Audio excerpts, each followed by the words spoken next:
لوگ دنیا میں ایسے ہو چکے ہیں جنہیں اللہ تبارک و تعالیٰ نے پوری دنیا میں اقتدار دیا، ایک وقت میں پوری دنیا کا ایک ہی بادشاہ۔ دو مسلمان تھے، دو کافر۔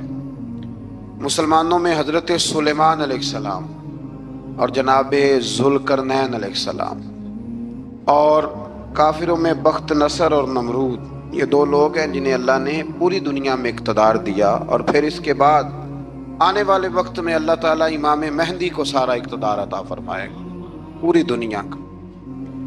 حضرت ذوالقرنین کے بارے میں دو روایات ہیں، ایک تو یہ ہے کہ وہ نبی تھے اور ایک یہ ہے کہ نہیں وہ ولی تھے، لیکن مجھے حضرت مولا علی شیر خدا رضی اللہ تعالیٰ عنہ کا قول ملا ہے جس میں آپ نے فرمایا ہے کہ نہیں وہ نبی نہیں تھے، تو اس لیے میرا نظریہ یہی ہے کہ وہ اللہ کے ایک نیک بندے تھے۔